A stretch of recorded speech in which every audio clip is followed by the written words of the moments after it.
আফজালুন্নাস বাদ আলান্নাস সিদ্দিক করেছেন উনি।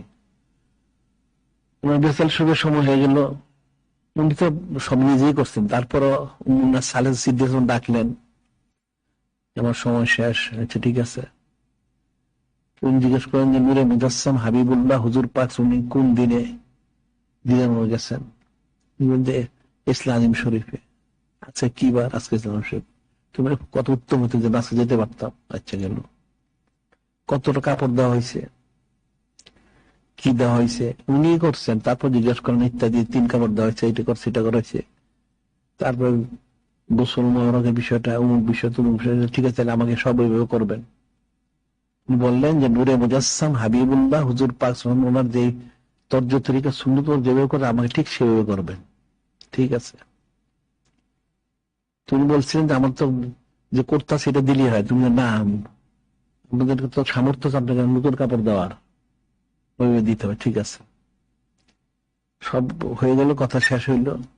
এরপর বললেন তাহলে আমাকে কোথায় আপনারা দাফন করবেন, আমাকে কোথায় রাখা হবে?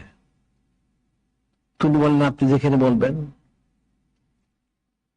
তুমি তোমার ইচ্ছা নিয়ত হইল যে আমি নূরে মুজাসসাম হাবিবুল্লাহ হুজুর পাক তোমার পাশে থাকতে পারতাম। কারণ এই হুজুর সহ মালিক হলেন হযরত উন্নাস সালেহ সিদ্দিক উনি নিজে। তুমি ঠিক আছে তাহলে আপনি এখানে রাখার ব্যবস্থা করবো।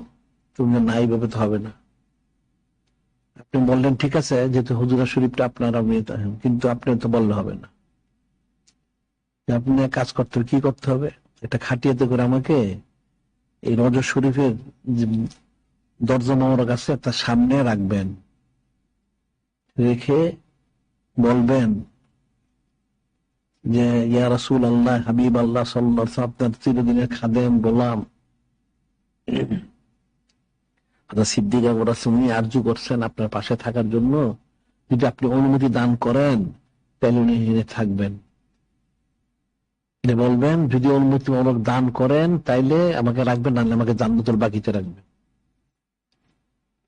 তো অনুমতি মতো দিলেন, উনি থাকলেন এখানে। এই যে আমার বলার উদ্দেশ্য হচ্ছে ওনার যে মহব্বত করছেন, এখন দুনিয়া থেকে বিদায় নিবেন, বিদায় নেওয়ার পরও যাতে সুন্নত মনিত্তর করতে পারেন, এটা ঠিকই রাখছেন।